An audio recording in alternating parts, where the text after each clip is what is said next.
esta es, ¿sí? Para extracción de líquido, para punción en realidad. Extracción de líquido cefalorraquídeo o para administración de medio contraste. Fíjense que la punta, bueno, aquí tiene un vástago. ¿Ya? Ese vástago lo que hace es cierra la punta. Mira, ¿te das cuenta que la punta está tapada? Si yo toco ahí, está tapada. Si yo lo abro y se ve la... Está tapada ahí y ahí yo saco. ¿Por qué tiene ese vástago? Porque si yo ingresara, ¿cierto?, para hacer la punción, acuérdense que tenemos músculos, piel, músculo, etc. ¿Qué ocurriría si yo entro con la aguja? Iría quedando. Claro, se tapa, porque estarían entrando los tejidos hacia el interior, entonces se taparía. Entonces para eso es el vástago. El vástago no se saca hasta que tú sepas que estás en el lugar. Una vez que tú estás en el espacio, bueno, lógicamente que suponiendo que estás en el espacio, tú sacas el vástago y la presión es bastante notoria y el líquido sale del tiro, inmediatamente. Si tú sacas el vástago y no sale líquido es porque no estás en el espacio, estás mal. Tienes que volver a mover un poco. ¿Ya? Bueno, esto es de uso humano. Para perros son un poco más pequeños. Para un perro grande quizás se podría utilizar esto. ¿Ya? Por ejemplo, en equino tiene que ser mucho más largo. ¿Ya? Por ejemplo, en un equino a nivel de la articulación lumbosacra, para llegar al espacio subaracnoideo, son como 12 centímetros. 12, imagínate. A ver, ¿cómo esto? Y a nivel cervical, a nivel de la articulación lumbosacra, atlante-occipital, son como 5 a 7, más o menos. Es el espacio que hay que avanzar para llegar al espacio que están buscando. A nivel de médula, vimos en clase teórica, vieron con el doctor, que la médula espinal, ¿dónde se origina la médula espinal? ¿Hay un punto de referencia, así como para que uno diga esto es médula, esto es encéfalo? Del foramen magno, esa es la referencia. Si tú tomas la médula y la columna sin el hueso, no tendrías como un lugar muy claro para saber. Pero sí, el foramen magno es el límite que nos da esa indicación. ¿Y dónde termina la médula? La médula no termina igual en todas las especies, tienen distintos finales, ¿ya? En el canino termina en L6 aproximadamente, en felinos L7, en equino y bovino entre S1 y S2. Eso lo tienen que haber visto en teórico, si no me equivoco. ¿Ya? S2 y S3. ¿Ya? Recordemos igual que cuando se está desarrollando la médula en el proceso embriológico, ¿cierto? Se desarrolla la longitud igual que la parte ósea. O sea, la médula tiene la misma longitud que la columna vertebral. Pero a medida que va avanzando el desarrollo, la médula va creciendo menos y la columna va creciendo más. Por lo tanto, la médula llega hasta un cierto punto y la columna vertebral avanza más. ¿Qué va a ocurrir con eso? Recordemos que la columna vertebral nosotros la dividimos en segmentos, ¿cierto? Tenemos un segmento cervical, torácico, lumbar, sacral, coxígeo. La médula igual está dividida en segmentos. También lo dividimos en segmentos, lógicamente que no se ven, pero cada parte tiene su segmento y que le corresponde al mismo que la cervical. Y cada segmento a la vez tiene un nervio espinal del mismo nombre. ¿Ya? A nivel de médula cervical, ¿cuántos segmentos tendríamos? 7, porque tenemos 7 vértebras cervicales. Ya, pero aquí hay una excepción, tenemos 8. Hay 8 segmentos cervicales, por lo tanto hay 8 nervios espinales cervicales. ¿Ya? Pero hacia caudal es lo mismo como en el resto.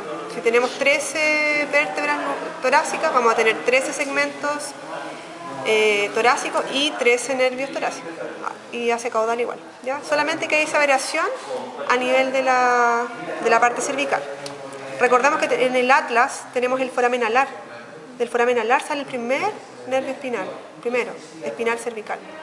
Y el segundo sale entre el atlas y el axis. Y así es atrás. ¿Ya? Entonces por el atlas salen 2 nervios. Ahí tenemos los 8, el que nos falta. ¿Ya?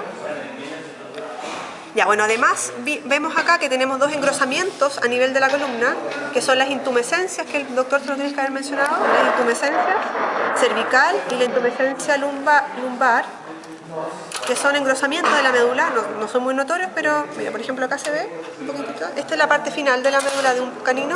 Fíjense que aquí la médula es bastante delgadita y después se enancha y luego termina. ¿Ya? Entonces esta sería la intumescencia lumbar. Por las intumescencias salen los nervios espinales o es el lugar en realidad por donde salen los nervios espinales que forman los plexos. El plexo braquial y el plexo lumbosacro. ¿Ya?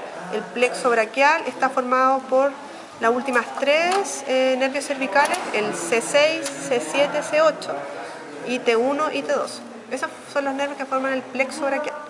Y a nivel lumbar está formado por los nervios lumbares del L4 hasta S2, aproximado. Igual hay variación entre animales, pero más o menos para que recuerden un poquito. Ya, ¿qué ocurría entonces? Que yo, como les explicaba, que ocurría ese menor crecimiento de la médula en comparación al hueso. ¿Qué ocurría con eso? Acuérdense que cada segmento de médula tiene que tener su mismo nervio y salir por el foramen que le corresponde. Por ejemplo, si yo tengo el nervio, el segmento de médula T4, su nervio T4, ¿por dónde va a salir? ¿Por qué foramen? Entre T4 y T5. Entre esas dos vértebras, por el foramen intervertebral va a salir el nervio, ¿cierto? ¿Ya? Lo mismo para toda la columna, pero como dijimos que la parte final de la médula queda más corta, ese nervio espinal, por ejemplo, de S1, que está acá, supongamos que S1 a nivel de médula es este, supongamos que es este nervio, digamos que este nervio es S1, pero mi columna vertebral termina más tarde, mi sacro está acá está el sacro. Entonces ese nervio espinal tiene que alargarse, recorrer un poco más caudal dentro del piso del canal hasta encontrar su foramen S1 para salir. Entonces ese alargamiento de los nervios se denomina cauda equina. No sé si lo han escuchado. Cauda equina o cola de caballo, porque es como que los nervios al final de la médula se alargan para poder encontrar el foramen que le corresponde. ¿Se entiende eso? Porque eso cuesta a veces un poco... Es solamente porque la médula es más corta, ¿ya? Y cada segmento tiene que salir, cada nervio, por el foramen que le corresponde. Entonces tiene que alargarse y encontrarlo. La médula, cuando finaliza la médula, se va engostando y ese engostamiento se denomina cono medular, que correspondería a esto. Y la porción más final de la médula, cuando ya se acaba y solamente queda como el saco de la dura madre, se llama filamento terminal, que correspondería, casi yo busco, mira aquí, correspondería como a eso. Se dan cuenta que ahí la médula se me acabó acá, pero igual sigue un filamento hacia caudal, que es como solamente la dura madre, que se alarga, ¿ya? Entonces la dura madre, o sea, el filamento terminal, el cono medular y estos nervios espinales últimos van a formar la cauda equina, o cola de caballo. Ya, por último, veamos acá qué es lo que se puede ver en esta muestra. Esto a nivel lumbar, de vaca. La de las meninges que podemos ver solamente, claramente, es la dura madre, que es esta, que es la que es más resistente. ¿Dónde estaría la aracnoides? ¿Dónde estaría la aracnoide? La aracnoide, acuérdense que tiene dos membranas. Una membrana está en contacto directamente con la dura madre y la otra membrana en contacto con la pía madre. Entonces, entre esas dos queda el espacio subaracnoide. El espacio subaracnoide correspondería a este, acá abajo, allá adentro, ¿ya? Entonces, ahí vamos a encontrar el líquido, abajo de la dura madre. ¿Cuál es el espacio epidural acá? ¿Cuál corresponde? El que se encuentra entre la que está arriba del periósteo y la dura madre. Perfecto. ¿Ya? Entonces lo que está acá al lateral. Lo que está acá al lateral, ¿cierto? Acá arriba y acá abajo. Y en todo ese espacio tenemos tejido adiposo, que acá se alcanza a ver un poquito, miren. Eso que está ahí es grasa. Aquí, bueno, aquí se limpió, entonces no está la grasa, pero todo ese espacio está relleno por grasa epidural, en el espacio epidural. ¿Ya? Y es en este espacio donde se pone la anestesia epidural, aquí. Y lo que está acá, lo que el compañero mencionaba, es periósteo. Esto que está acá arriba, blanco, es periósteo. No se confundan, porque primero está el periósteo, la grasa epidural y después están las meninges. ¿Ya? Acá abajo, esto que vemos acá, eso blanco, nacarado, alargado, ¿cierto? Que está en todo el piso, ese es el ligamento longitudinal dorsal, ¿ya? Que está entonces en toda la longitud. Y aquí, mire, fíjense en estos espacios que corresponden. ¿Discos? Esos son los discos. Acá abajo hay otro disco intervertebral. Ese es, ¿ya? Bueno, aquí podemos ver el corte, está deshidratado, ya no se ve, la verdad. El núcleo pulposo y el anillo fibroso. Esto ya está feito. Entonces, ese es el ligamento que está evitando que el disco se salga a su lugar, ¿ya? Y el ligamento longitudinal ventral, ¿dónde va a estar? Acá abajo, en el piso, pero aquí no está. Pero debería estar en esta posición. ¿Ya? Y por último, el ligamento intercapital. ¿Lo podemos ver acá? No. No, ¿por qué? Porque estos son los lumbares y torácica. Claro, no lo podríamos ver. Entonces, si tuviéramos la columna lumbar, torácica, ahí podríamos ver y estaría ubicado acá. Pues.